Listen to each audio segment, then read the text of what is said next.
Storm FM, in association with Bar Uno. Hello and welcome to Matter of Fiction. I'm your host Rory Cooke. In this programme we give strange truths and make up weird lies. On tonight's show we have on Team Tom the ever replaceable Gareth Monk. Hi. The tax dodge Simon Vickers. Yeah, no. And on Team Jerry this evening we have the man with no name, Dan Short. Hello. And triple distilled Adrian McIlory Speed. I followed you all here. It's actually the truth, he genuinely did. Right, we'll move on to our first game. It's called Stranger Than Fiction. Each team is given a real but ridiculous fact, but then make up the other two facts, and the other team must guess which is the real one. So I'll give the teams their facts. There you go. And they must make up two other facts that seem plausible. And yeah, so teams, you have 30 seconds, starting from now. Okay. So in this part of the show, we haven't really worked out what to do. Last week it was self-banter. However, yeah, I'll go with the self-banter actually. I haven't really got anything else. I've got a little fact for you though. Did you know that a popular dessert in the Roman times was fish custard? Okay. That is all. So Thank you. Put that one down. You've got 8 seconds, guys. Well, I think we're pretty much sorted. You ready? Pretty much. Hang on. Team Tom's pretty done. Jerry? Yeah. Okay, Team Tom, do you want to give your facts to us? Okay, first fact. These are all about methods of execution. And the first one is the guillotine was originally invented as a way to cut logs until someone saw its obvious Potential? Indeed. Thank you. Thank you, Rory. Okay, second fact is the electric chair was invented to prove that direct current, or DC for short, electricity was dangerous and shouldn't be used. And our third fact is that the formula for lethal injections was in fact discovered by accident, being originally a prototype formula for crop growth. So, crop growth to death. That's just quite a difference. You know, one enhances life, the other one ends it. Yeah, all right. Well, no, they did it by accident. They didn't mean to stumble across it, but Were you to inject fertilizer into your bloodstream, you wouldn't be too happy, would you? I'll just take your word for that one. Good lord. Okay. I hope and pray that the electric chair one is true because I'd like to prove that this current is fatal by sitting in this chair I've invented. And in 1 second, gentlemen, if I'm correct, my posthumous prize will be exceptional. Yeah, you can imagine the look on his face afterwards. Yeah, with that. His face for radio, that one. What prize would he receive, sorry? A posthumous Nobel Prize of some description. it's our fact. Are you questioning them about our fact? I mean, you're the host. You should know how this game works, really. Yeah, all right. Okay, no, sorry. Enough. Team Jerry? So, I reckon, you know what, I'm genuinely tempted to go with the electric chair one. What about you? You think we should? No, I think the crop growth might be, but maybe we'll side with you. Yeah, go with you. Oh god, I go right now. Yeah, I hope and pray that it's the electric chair because that would be the funniest thing in the world. Okay. Do you want to tell him? Go on, you tell him. That is, I'll tell him. That is depressingly correct. Yes. Yes. So, Team Jerry, you get 2 points there. That is the greatest thing ever. I did actually know that fact beforehand, and don't worry, it didn't happen like that. Okay. So, Team Jerry, do you want to reveal your facts to Team Tom? Okay, our facts are all focused around warfare. Number one, in 1958, the world's largest atomic bomb was lost. To this day, hasn't been found. Fact number 2, a longbow division fought for Britain in World War One. And fact number 3, the ancient Romans selected their best generals by pitting candidates against bloodthirsty tigers in the Colosseum. Okay. Are there any tigers that aren't bloodthirsty? That's any thoughts, Team Tom? So Roman gladiators, Roman centurions, generals. Roman generals. They chose their generals by pitting them against tigers. Yeah. Okay, does sound pretty Roman.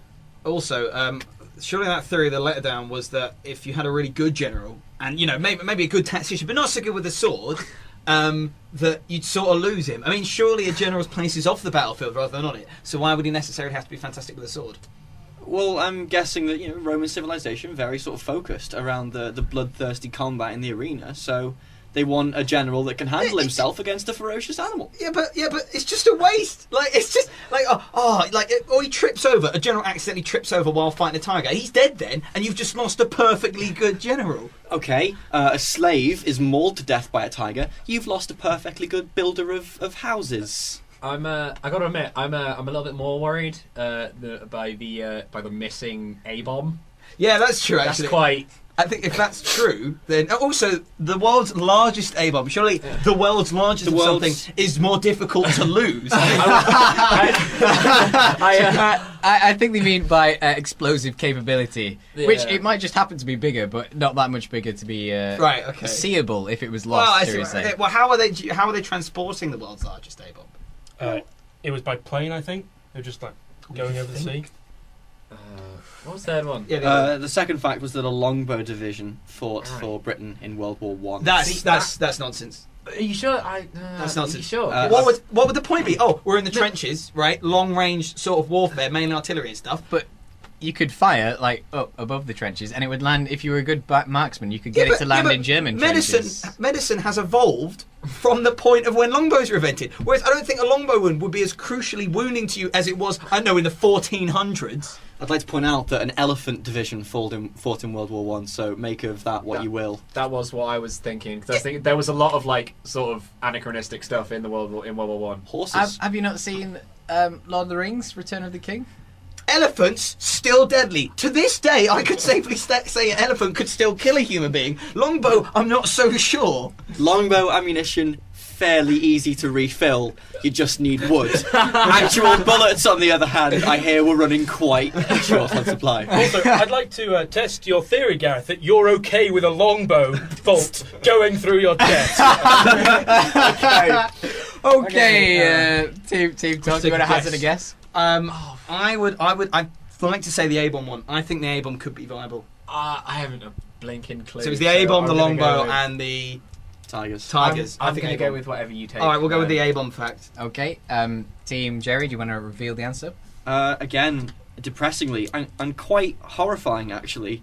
The world's largest atomic bomb has still to this day not been found. I knew it wasn't the longbow thing. Yay, an A-bomb is missing. You can tell that some guy is just going to be ploughing a field or breaking what looks like the world's weirdest rock one day, and then Right, the next day, uh-oh. you're never going to hear from Uganda again. What's this big doohickey I found? Okay, round two, Cats and Nazis. This game is for tonight's guests. And each guest is given 4 unrelated topics, which they must link up via simple logical steps to form a story which lasts a minute. Okay, so Simon, here are your 4 topics. Thank you very much, Rory. You have potato, the sun, Henry VIII, and deodorant. Just love Henry VIII, don't you, Rory? Just love him. He's always in there. I aspire to be him. I aspire to have 6 wives. Is that And I aspire to kill 2 of them. And eat an overabundance of food. why you're currently wearing green sleeves? Oh, I hate you, though. Too clever. Simon, your minute starts now. Potatoes, well-known food, very, very much loved amongst the populace. They are, of course, as we know, a plant. Plants which grow via absorbing nutrition from the rays of the sun.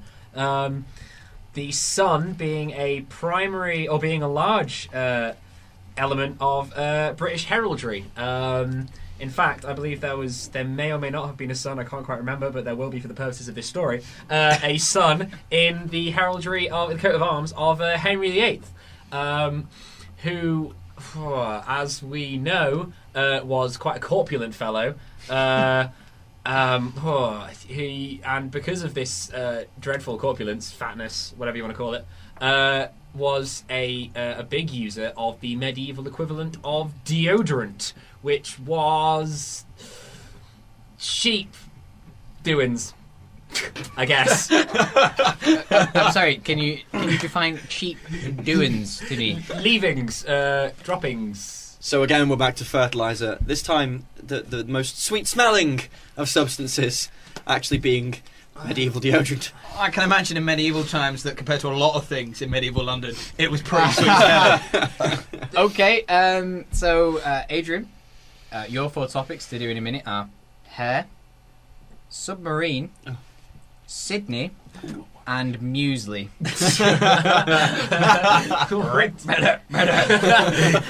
Go for it, Adrian. Just let me put the time on. Adrian. Oh, Are you ready, Adrian? sorry. Good luck, my friend. Go. Hair. Hair is something that you grow on your head. Hair grows to usually about 90 centimetres before falling out. Hair is also known to be grown on Jews.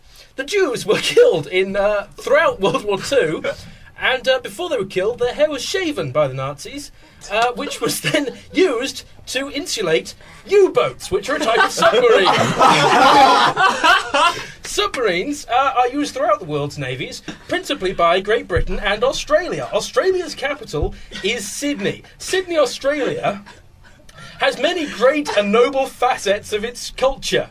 The most notable advantage to Sydney's culture is that it is absolutely chock full of the most delicious of cereals that is called muesli.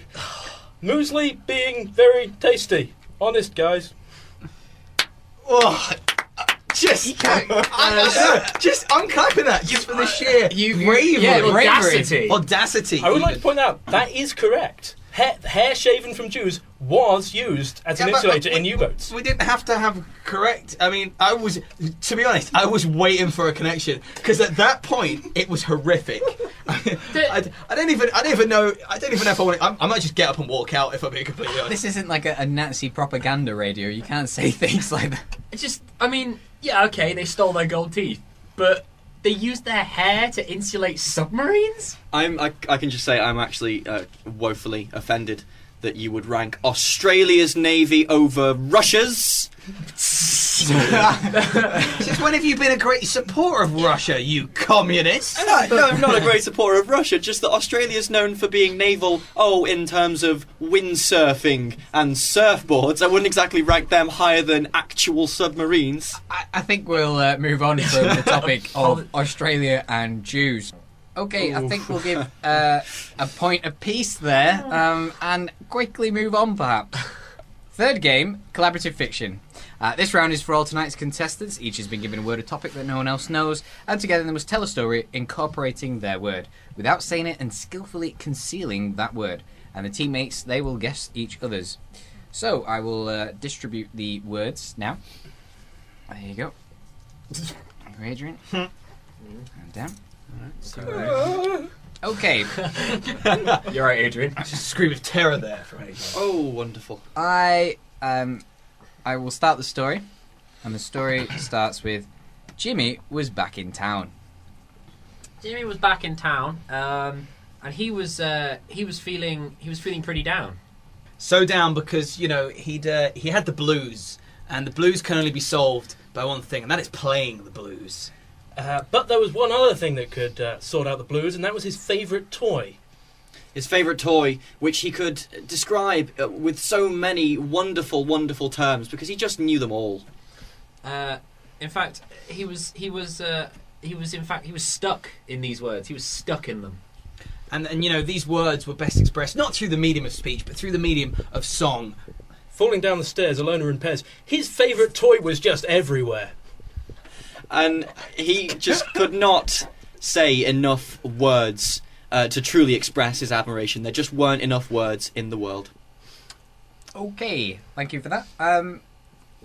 So, Simon, do you want to guess Gareth's word for us? Seriously, It was well concealed. Was it a harmonica or a saxophone? A blues instrument? I'm sorry, I can't give you that. Trumpet. It was a trumpet. Can we have that? 'Cause he did actually guess it, technically. I made the logical leaps. I went blues instrument. It was more of a trumpet. thinking process than a guessing. You know what? It's late. Okay. Yay! I'll give it to you. So kind, Oh, Rory. dude, we gotta work on it. So that's Team Tom, yeah? Okay. And so, Gareth, do you want to guess Simon's word? That's a bit tricky. He was feeling down. Antidepressants. He was stuck. Oh, glue. He was down. Pass Feeling over. down. Oh, pass over. That's over. I'm going to guess quicksand? No. It was, in fact, blue tack. Blue Yeah. Feeling down, blue. Blue. I just got that. Very good. Very good. That's Thank you. good. Too clever, I Simon. tried. I'm too clever. It's too good for me to get. Okay, so we'll move to Team Jerry. So, Adrian, do you want to guess Dan's word? Well, I'm gonna guess a dictionary. Wow! Well done. Thank you. Yeah, Yes. guys. Indeed. Hooray! Good. I thought thesaurus. And yours was about being in pairs and stairs, was it? Did you say Hello. I'm going to say pyjamas. What was his other ones? Pairs and stairs and Toy. Favourite toy. toy. Favourite toy. In pairs on the stairs. Oh, no. I haven't got it. I'm sorry. No, I'm passing over. Is it? Wait, pairs and stairs, and then going down the slinky. Yes! It is a slinky. To be fair, Adrian and George are both doing the hand motion of limbs. Oh, well, I can't Adrian do was it. doing it before Simon guessed. So. No, it's gone. No, never Sorry, yeah, that We is got one. actually George, one of the Storm producers in the studio. Head with of us. production. Head of production, sorry. He's been Nonetheless. very helpful. He has been helpful, except giving the clues away with actions. He's a good man. I once had a barbecue at George's house. It's very nice. Our fourth round is called the Curious Case of Mr. DeVry, and in this round it's for the team captains actually. And now I've read some autobiographies recently, and they weren't that great. So I've taken the key themes from their lives, and I'll tell the captains the key themes, and they must rewrite the biography within a minute. Okay, so Gareth, let's start with you. I want to hear the biography of Dr. Peter Bread. He's aged 40. He is a record horse jumper. Make of that what you will. Right. He was gifted a diamond-encrusted sausage. Of course he was.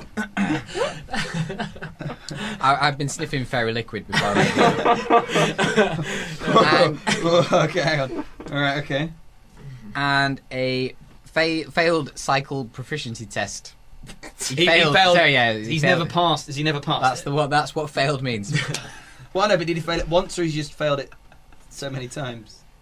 I am unsure as to that. Okay. Okay, so your minute That'd be a curious starts when I've put the time on, and that is now. Dr. Peter Bread, age 40, actually holds the world record for being a jumper for horses the most times out of any human being. He actually knitted himself into a jumper for the purpose. And because of this world record, they didn't give him a normal trophy because it was such a specialist event. They actually gave him a diamond-encrusted sausage. A diamond-encrusted sausage he later went on to use in his study of the effects of precious rocks on meat products, which earned him his doctorate. Now, of course, in a doctorate, you need to get quickly from place to place. And Peter Bread is a man who, despite having a diamond-encrusted sausage, lives low on money. So he thought, I can't afford a car, I need a bicycle. So he went out and got himself a bicycle and wanted to pass his cycling proficiency. However, he couldn't. He failed it so many times that he had to walk everywhere. Unfortunately, due to this, he had to trade in his gifted diamond-encrusted sausage for bus travel multiple times. And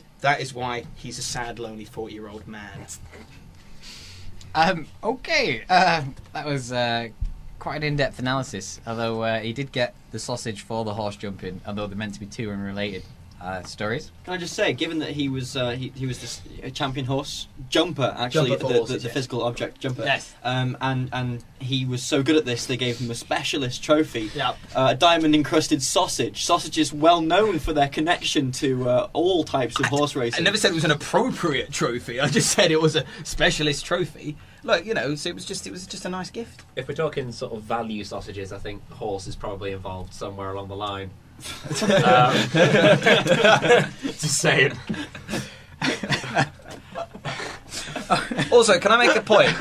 The diamond encrusted sausage. I know it's my own story that I'm failing, but what use is it as an actual thing? Because if you leave a sausage out, like, you can't display it because it's just going to go off, and it's going to go off in the fridge anyway. So what would you do then? Would you take the diamonds out? Or? That's like saying, oh yeah, a Fabergé egg I've had for centuries. It just really smells now. No, but they're not actual eggs, are they? They're like. Neither are sausages.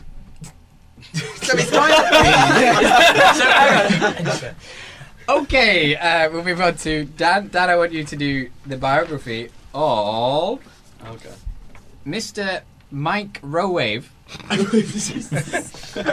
he's age 54. He fears tights. He's a champion egg spoon racer. And he has a scar that goes all the way around his entire neck. Okay. Wait, your minute. And that starts now. Okay, this is the autobiography of Mr. Mike Rowave, 54 years old. Well known for his collection of various different types of bank slips. He went to every different bank in the UK and got a pay-in slip from each bank signed by the bank teller. Unfortunately, in the last visit to complete his collection, the bank was robbed by a gang of armed men, all with pairs of tights over their heads. He was held at gunpoint by this one man who screamed at him in his face. Mr. Microwave ran away from the bank, developing a fear. He ran, in fact, all the way past a local school in the middle of its school fair. He grabbed the nearest spoon and egg off a child in panic and confusion and ran across the finish line in the fastest time ever. Unfortunately, because he was going so fast, he forgot that his shoelaces were untied and he tripped over them, falling into the middle of a hoop toss. A person tossed a hoop round his neck at the exact time he ran past, which got stuck around his neck, and when they finally broke it free, he was scarred for life. Okay, well done. Gareth. Can I just ask? I know you say he's a world champion egg spoon racer. What championships have been held at a children's sports fair, Ben? And since when are the times recorded as such submitted to some sort of international egg spoon racing committee? When did golden sausages go off? Can I just say, in what other context would you ever have an egg and spoon race other than a school fair? Right, before things get a bit heated.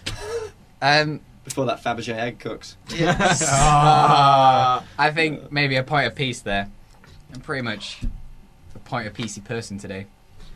Moving on to round 5, sadly, our last round. And this one's called If You Elaborate This, Then Your Children Will Be Next. I'm sorry, I don't know who our writer is. And this is for all tonight's contestants. And I would like them to elaborate on a story for me. And they would take it in turns to add something to the story, but they must also repeat what has come before. Okay? Okay, and the story starts with there was a red-haired mermaid. Oh, I see. There was a red-haired mermaid who, living in the sea naturally, discovered a deposit of gold. Yeah, there was this red-headed mermaid who lived at the bottom of the sea and discovered a pot of gold, which he then invested in Enron. A red-headed mermaid found a pot of gold at the bottom of the sea, which was, of course, protected by an aquatic leprechaun. She then invested in Enron, which, as we all know, is a bad idea for some reason. Okay, apparently Irish, red-headed, moistened woman, bottom of the sea, found a pot of gold, invested in Enron, but didn't plan on her best friend, the crab, investing in a rival company. I want to hear more about the crab. This damp Irish mermaid, who lived at the bottom of the sea and found a deposit of gold guarded by a leprechaun, an aquatic leprechaun, and proceeding to invest it in Enron, was pretty scuppered by her best friend, the crab, investing in a rival company, because her best friend the crab was in fact a seasoned stockbroker. Yes, there was a damp Irish red-headed mermaid who lived at the bottom of the sea and discovered an aquatic leprechaun-guarded pot of gold and invested in Enron, but unfortunately her best friend the crab, who was a seasoned stockbroker, invested in a rival company. The seasoned stockbroker crab was of course well known as the saxophone player from the famous jazz band from the 30s.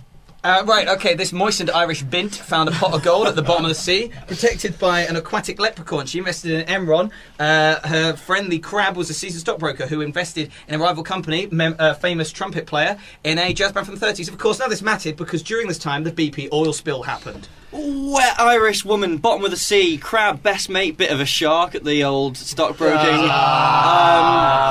Famous trumpet player of a jazz undersea quartet, found a pot of gold, invested in Enron, bit of a stupid decision because Enron, also the BP at the same time, stockbroking, oil spill all over the place. And then a whale came along and ate the crab. And they all lived happily ever after. Wow. Good story there. I think both points are actually going to go to Team Jerry. I'm afraid. Yeah. Sorry, go on, Simon. After that incoherent mess at the end. Yeah, quite clearly a saving device for us. Like, oh no, I haven't cut up anything. Way later. That's it. That's always. Like, I'm pretty sure that was Moby Dick's plot as well. Oh no, I can't think of anything. Way later. But Adrian brought up the Enron and investing and things like that. I thought that was quite good. He wasn't even using sentences. Not even sentences. I'm sorry, this game isn't called Use of Sentences Properly. I'll give you that. I have nothing to add. I think it was a wonderful performance. Of course you would, Dan. The crowd was a bit of a shock. Thank you very much. Yeah, I think we should all be looking out for a Booker Prize in the future. Okay, at the end of that, at the end of the show, sorry. Team Tom, you have 5 points. Team Jerry, 7. We win. Owned. Okay, so Team Jerry, you get to choose the song that's going to play us out. Yeah, okay. I think we'd like Aerodynamic by Daft Punk. Yeah, so I've not actually heard that song, so I can't really comment on that. That's twice I've said that now. Yeah, so let's go through the teams. On Team Jerry, the winning team, let's just say, we've had Dan Shaw and Adrian McIlory Speed. Thank you very much. Thank you. It was a pleasure to be here. I'm glad you let me follow you. Yeah, Adrian, you can go home now. And on Team Tom, we had Gareth Monk and Simon Vickers. Thank you very much. I am bitter as a lemon on bitterness. Hate all of you. You know, I've learned something today. I've learned that we're still waiting to find the largest ever atomic bomb. Coming to a neighbourhood near you, maybe. Elephants are more deadly than longbows. And diamond encrusted sausages are not eggs. I've been Rory Cooke. You've been listening to A Matter of Fiction. Thanks for listening.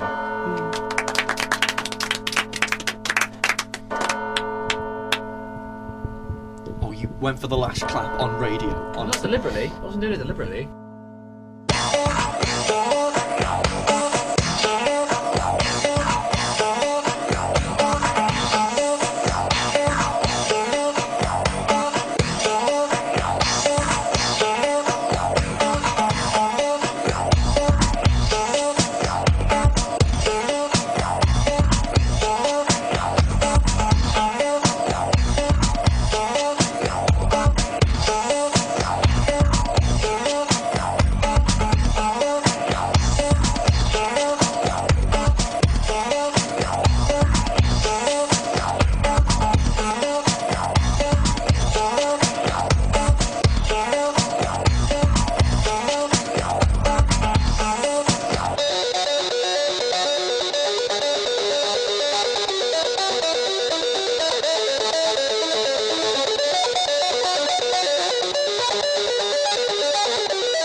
Storm FM in association with Bar Uno.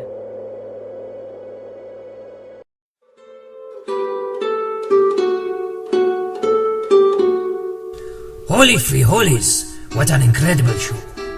If you would like to get involved in comedy in Bangor, look up Bangor Comedy on Facebook, or you can send us an email to comedy@undeb.bangor.ac.uk.